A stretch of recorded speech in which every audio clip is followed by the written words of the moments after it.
දේශපාලන විද්‍යාවේ පළවෙනි පාඩම දේශපාලන විද්‍යාවේ ස්වභාවය. දේශපාලන විද්‍යාවේ ස්වභාවය කියන පාඩමේ තියෙන ප්‍රධාන අනුමාතෘකාව තමයි දේශපාලන විද්‍යාවේ ආරම්භය වගේම දේශපාලන විද්‍යාවේ විකාශනය වුණේ කොහොමද කියන එක ගැන. අද මම ඒ ගැන කෙටි හැඳින්වීමක් තමයි කරන්නේ. දේශපාලන විද්‍යාව කියලා කියන්නේ අනෙකුත් සමාජ විද්‍යාවන් වලට වඩා පැරණිතම සමාජ විද්‍යාව. ඒ වගේම අනෙකුත් සමාජ විද්‍යාවන් වලට වඩා උසස්ම සමාජ විද්‍යාව තමයි දේශපාලන විද්‍යාව කියලා කියන්නේ. දේශපාලන විද්‍යාව ආරම්භ වෙන්නේ ක්‍රිස්තු පූර්ව 4 වන සියවසේ. ක්‍රිස්තු පූර්ව 4 වන සියවසේ ඉඳලා සියවස් ගණනාවක් ඔස්සේ වර්තමානයේ වෙනකන් විවිධ යුග ගණනාවක් පහු කරගෙන තමයි දේශපාලන විද්‍යාව වර්ධනය වෙන්නේ. ඒ අනුව අපිට කියන්න පුළුවන් දේශපාලන විද්‍යාවට දීර්ඝත ඉතිහාසයක් තියෙනවා. දීර්ඝතම ඉතිහාසයක් තියෙන සමාජ විද්‍යාව තමයි දේශපාලන විද්‍යාව. දැන් අපි කලින් කිව්වා දේශපාලන විද්‍යාව ආරම්භ වෙන්නේ ග්‍රීක යුගයේ කියලා. දේශපාලන විද්‍යාවේ උපත නැත්නම් මහගෙදර තමයි ග්‍රීක යුගය.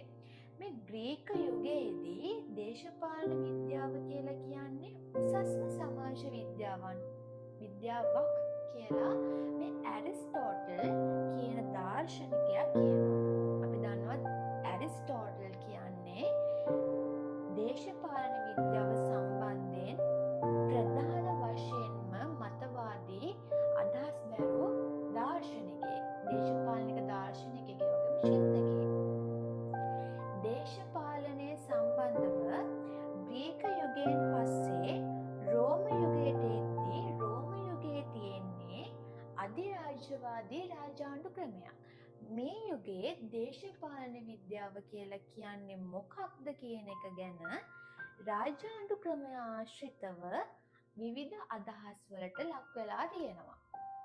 ග්‍රීක යුගයෙන් පස්සේ රෝම යුගයට, ඊපස්සේ රෝම යුගයෙන් පස්සේ මධ්‍යතන යුගයට දේශපාලන විද්‍යාව ක්‍රමයෙන් අවතීර්ණ වෙනවා.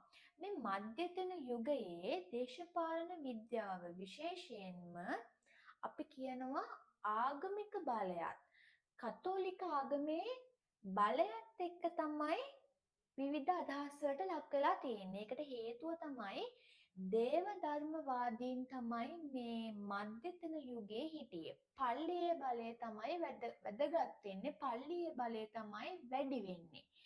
පල්ලියේ බලය